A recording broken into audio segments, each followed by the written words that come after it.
नमस्कार, सादर प्रणाम। लखनऊ की दौड़ में 2 चुनावों से पिछड़ रही साइकिल अब वर्ष 27 के विधानसभा चुनाव में जीत हासिल करने के लिए वर्ष 24 के लोकसभा चुनाव की रणनीति के रास्ते पर रफ्तार भरेगी। समाजवादी पार्टी संगठन में बदलाव के सहारे पिछड़ा दलित अल्पसंख्यक यानी पीडीए के दांव को धार देगी। भाजपा जिला अध्यक्षों के नाम तय होने के बाद सपा ने इस पर मंथन तेज कर दिया है। संगठन में सम्मान देने की दुहाई के साथ जातीय समीकरणों की बिसात निकलने की कोशिश की जाएगी। बीते लोकसभा चुनाव में भी सपा ने इसी फार्मूले को अपनाया था और इसे ही उसकी सफलता की एक बड़ी वजह माना जाता है। सपा ने वर्ष 2012 के विधानसभा चुनाव में 224 सीटें जीतकर पूर्ण बहुमत की सरकार बनाई थी, लेकिन वर्ष 2014 के लोकसभा चुनाव में मोदी लहर के चलते पार्टी 5 सीटों पर सिमट गई।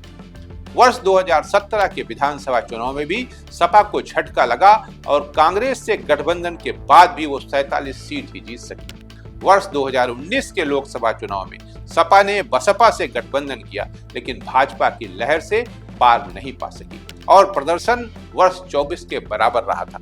हालांकि वर्ष 2022 के विधानसभा चुनाव में सपा ने ताकत झोंकी और 111 सीटें हासिल की। फिर सपा प्रमुख अखिलेश यादव ने पीडीए का नारा बुलंद किया। कांग्रेस संघ वर्ष 2024 के लोकसभा चुनाव में उतरने से पहले संगठन में बदलाव कर जातीय गोलबंदी का दांव चला। अल्पसंख्यकों के साथ पिछड़ों दलितों में जनाधार बढ़ाने को इन्हीं वर्गों के नेताओं को संगठन में जिम्मेदारियां दी गई। प्रत्याशी चयन में भी इसी फार्मूले को अपनाया, जिससे सपा ने 37 लोकसभा सीटों पर जीत हासिल की थी।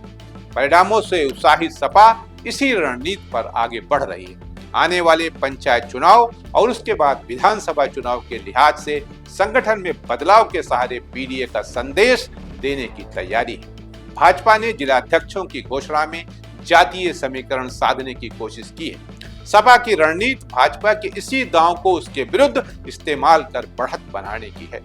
इसके लिए पीडीए की बहुलता वाले जिलों में संबंधित वर्ग के नेताओं को ही जिम्मेदारी दी जाएगी। सामान्य वर्ग का सम्मान भी बरकरार रखने और महिलाओं की हिस्सेदारी का ध्यान रखा जाएगा। पहला जोर कमजोर प्रदर्शन वाले क्षेत्रों में बदलाव कर ताकत बढ़ाने पर 30 जिलों में बदलाव की तैयारी है। सर्वाधिक अवसर पिछड़ा और अनुसूचित जाति के नेताओं को दिया जाएगा। वहीं उन जिलों में भी पीडीए को जिम्मेदारी देने पर विचार हो जा रहा है जहां भाजपा ने सामान्य वर्ग के नेताओं को दायित्व दिया है। भाजपा द्वारा इन वर्गों की उपेक्षा और सपा द्वारा सम्मान दिए जाने का संदेश देकर समीकरणों को साधने की कोशिश हो रही है। अब क्या होगा 27 के चुनाव में, वो तो चुनाव परिणाम बताएंगे और अभी 2 साल का वक्त बाकी। आज के लिए इतना ही। नमस्कार।